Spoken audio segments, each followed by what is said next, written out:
While doing this particular project, or I don't normally want to say their project, I want to see them as solving problems because that's what the organizations are supposed to do.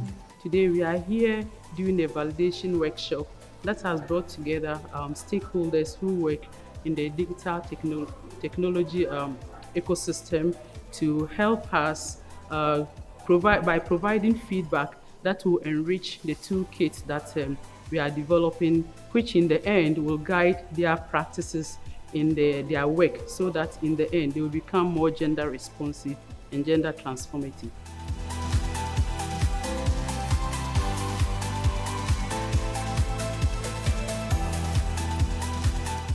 We work at the intersection of entrepreneurship, digital transformation, and gender. Currently, we are working with ecosystem actors and a consultant to develop toolkits and also create gender network across regions in Ghana. The essence of the toolkit is to have a reference document that provide guidelines and supporting tools for different actors, especially gender networks, hubs, and workshop organizers, so that their activities are gender responsive and transformative. Also, we are working with the consultant to provide capacity building efforts for the gender networks that we've created. We call on everyone to utilize these tools and to support these systems. And based on what I have seen so far throughout the workshop, it's been very educative, very interesting because we have varied opinions. People are talking about the fact that most of the case studies are actually about women. And even from the pictures, you can see that most of them are still about women. But when we talk about gender, gender is supposed to be inclusive of everyone. That is male, females, children, boys, and even marginalized groups.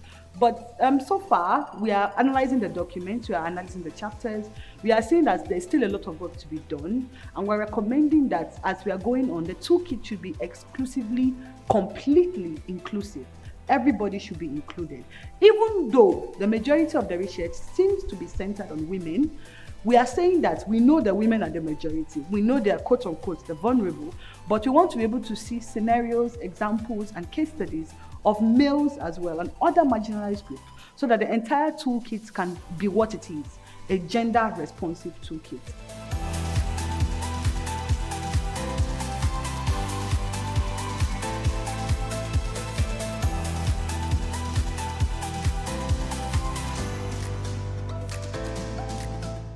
This is a very big problem that we scarcely discuss in this country. Despite that it is having a lot of effects on women, different groups of women, but also men at the workplace. I must say this program or this workshop has been very much insightful.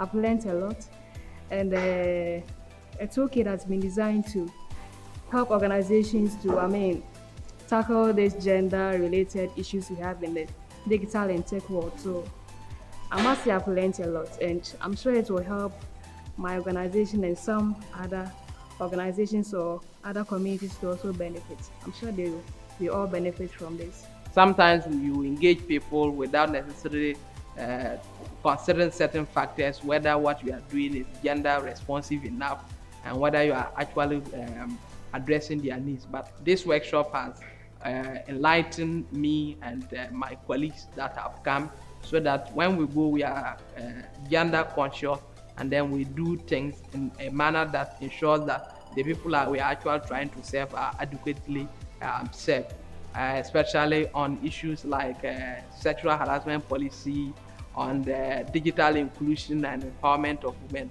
I think for us that has been the highlight, and we are grateful to the organizers of this program, and we hope that whatever feedback we are also given to improve the toolkit, at the end of the day will enhance the work that we are all in for. Thank you.